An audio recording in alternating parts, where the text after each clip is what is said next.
It's Newsday.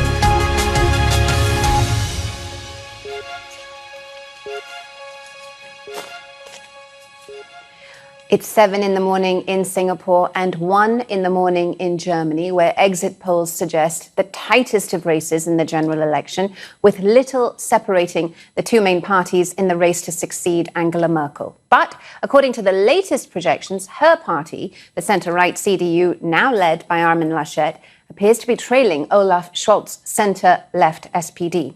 Let's take a look at the latest vote projections from German news organisation ZDF. They have the centre-right Conservatives, CDU, CSU, on 24.2%, the centre-left SPD with 26% of the votes, the Greens on 14.3%, the pro-business Liberal Free Marketeers FDP winning 11.5% of the vote, and the far-right AfD on 10.6%, and the far-left Die Linke on 5%. Now, in terms of seats in the German parliament's lower chamber, that would put the SDP as the largest party with 210 seats, but crucially needing support from two other parties in order to secure a majority. Well, Ros Atkins is following all the latest developments for us from Berlin.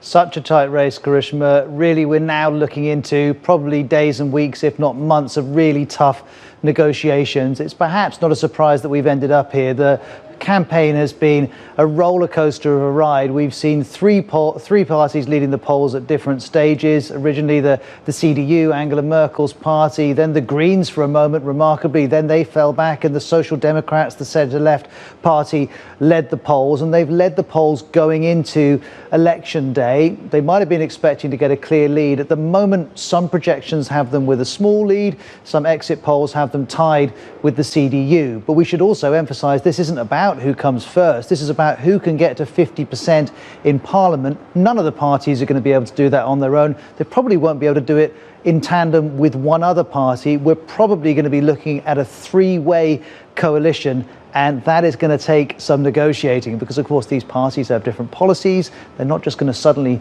roll over and go along with the biggest party. They're going to demand things in return, and those negotiations are now beginning in earnest. Let's catch up, though, on an evening of political drama with the help of the BBC's Europe editor, Katja Adler.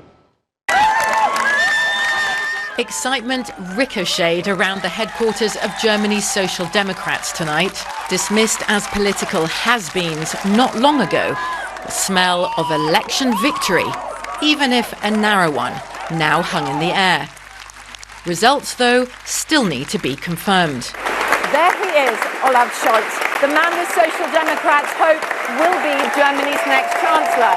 But this has been a very tight election, and the exact makeup of Germany's next government is far from certain, despite the noise.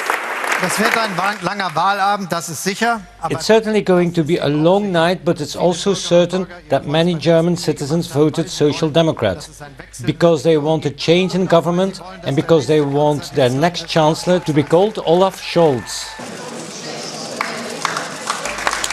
Confusingly, perhaps, but because the vote is so tight, at a different party headquarters, the Conservative candidate, backed by Angela Merkel, also claimed his right to try to form a government, although his party is looking at its worst election result since 1949.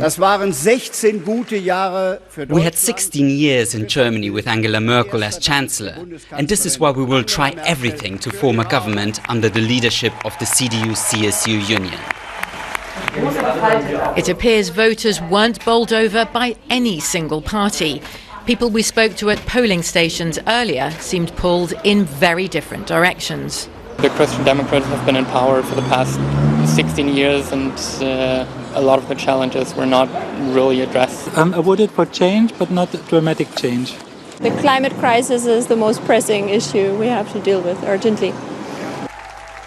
The environment was a big election issue.